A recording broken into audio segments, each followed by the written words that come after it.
শক্ত নামাজ পড়ি, আমি একাধিক মেয়েদের সাথে জেনা করে ফেলেছি, এখন আমার করণীয় কি? আমার কি ক্ষমা আছে? ভাইরা আমার, জেনার অপরাধ সম্পর্কে আল্লাহ রাব্বুল আলামিন কোরআনে কারিমে বলেছেন, যারা শিরক, জেনা এবং মানুষ হত্যার অপরাধগুলো করে ফেলে, বিশেষ করে জেনার কথা, এরপরে যদি সে তওবা করে, তওবা মানে কি? সে অন্যায় থেকে ফিরে আসছে, আর কোনোদিন ওইটার ধারে কাছে যায় নাই, সংকল্প করছে আর কোনোদিন করবে না, পাক্কা প্রতিজ্ঞা করে যদি সে ফিরে আসে, আল্লাহ রাব্বুল আলামিন তাকে ক্ষমা করেন। শুধু ক্ষমা নয়, কোনো কোনো ক্ষেত্রে শর্ত সাপেক্ষে ওই ব্যক্তির অপরাধকে মাফ তো করেনি, ওই জায়গায় সওয়াব দিয়ে আল্লাহ তাআলা পরিপূর্ণ করে দেন। আমাদের অনেক ভাই আছেন এ ব্যাপারে হেজিটেশনে ভোগেন, এ ব্যাপারে ডিপ্রেশনে ভোগেন যে আমি এত গুনাহ করছি, আল্লাহ আমাকে মাফ করবে। মনে রাখবেন, মানুষকে নিরাশ করা হলো শয়তানের বড় ধান্দা। সে আপনাকে নিরাশ করে ফেলবে। শয়তানের কাজ কি জানেন? বলবে যে আরে কোন মুখে আল্লাহর কাছে মাফ চাইবি, তো তোর কি মাফ চাওয়ার মুখ আছে? এত আকাম করছস, থাক, চালায় যা। হাসতেছেন? এটাই বাস্তবতা, এটাই বাস্তবতা। মদিনা এয়ারপোর্টে আমাকে একলে ব্যক্তি ধরছে এরকম একটা প্রশ্নের জন্য। দেখা হয়েছে হঠাৎ করে এয়ারপোর্টে, বলে যে ভাই, অমুক গুনাহ করার পর আমি শুনছি যে এটা আল্লাহ মাফ করবেন না। আমি গুনাহটা ছেড়ে দিয়েছিলাম, কিন্তু পরে মদ খাইতে নুনি, বলে যে আমি এখন আবার শুরু করছি, শুনছি যে মাফ হবে না। এটা শয়তান করে ভাই। এই জন্য আল্লাহ তাআলার কাছে ক্ষমা নাই এমন কোন অপরাধ। আরে ভাই, শিরক করার পরও যদি কেউ তওবা করে, মাফ হবে কি হবে না? হবে।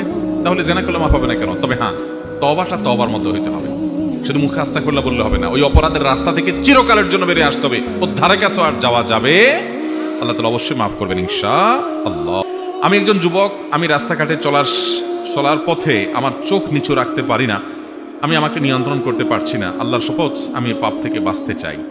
আলহামদুলিল্লাহ, এই প্রশ্নগুলো সম্প্রতি অনেক বেশি পরিমাণে পাচ্ছি। আমার খুব ভালো লাগে যে আমাদের যুবক ভাইরা হারাম থেকে বাঁচার জন্য সংকল্প করছেন। উলামা একরামের কাউন্সেলিং এর মাধ্যমে আল্লাহর ভয়ে তারা আল্লাহর পথে ফিরে আসার চেষ্টা করছেন। ভাইরা, আল্লাহ তাআলা কোরআনে বলেছেন, ওয়াল্লাযীনা জাহাদু ফিনা লানাহদিয়ান্নাহুম সুবুলানা। আল্লাহ বলেছেন, যারা আমার পথে আসার চেষ্টা করবে, হারাম ছেড়ে হালালে পথে আসার চেষ্টা করবে, এই মানুষগুলোকে আল্লাহ বলেছেন লানাহদিয়ান্নাহুম সুবুলানা। অবশ্যই অবশ্যই অবশ্যই, লামে তাকিদ নুনে তাকিদ সাকিলা, তিনবার অবশ্যই হবে, তিনবার, অর্থাৎ তিন ধরনের গুরুত্ব আল্লাহ তাআলা আরোপ করে বলেছেন। অবশ্যই অবশ্যই অবশ্যই আমি তাকে আমার দিকে আসার একটা নয়, সুবুলানা, সাবিলের বহু বচন, বহু পথ দেখাবো। যে আল্লাহর দিকে আসতে চাইবে, আল্লাহ তাকে বহু পথ দেখাবেন। আপনার কাজ হলো শুরুটা করা এবং আল্লাহর কাছে সারেন্ডার করা, চোখের পানি ফেলা। চোখের গুনাহ থেকে বাঁচতে পারছেন না, প্রথম কাজ হলো যেই জায়গায় গেলে চোখের গুনাহ হয় ওই জায়গায় যাবেন না। ফেসবুক থেকে বাঁচতে পারছেন না, অ্যাপই ডিলিট করে ফেলেন, একটু হিম্মত করেন। অথবা যেসব পেজ আইডি থেকে বাজে জিনিস আছে এগুলো সব আনফলো করে ফেলেন। সেই সাথে যেই জায়গা গেলে, আপনি স্কুলে গেলে চোখের জেনা হয়, আপনি জানেন, আপনার কলেজে গেলে আপনি জানেন, তাহলে বের হওয়ার আগে নিজেকে চ্যালেঞ্জ দেন যে আজকে যাতে কোনো চোখের গুনাহ না হয়, আমি চেষ্টা করব। বের হওয়ার আগে প্ল্যান করে বের হন, দেখবেন অনেকখানি বাঁচা সহজ হবে ইনশাআল্লাহ।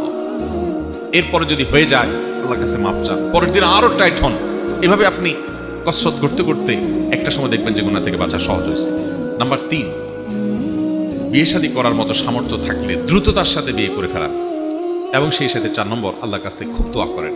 ভাইরা আমার, চতুর্দিকে ফিতনার যে আয়োজন চলছে, এই ফিতনা থেকে বেঁচে থেকে নিজেকে জান্নাতের পথে ধরে রাখা অনেক কঠিন।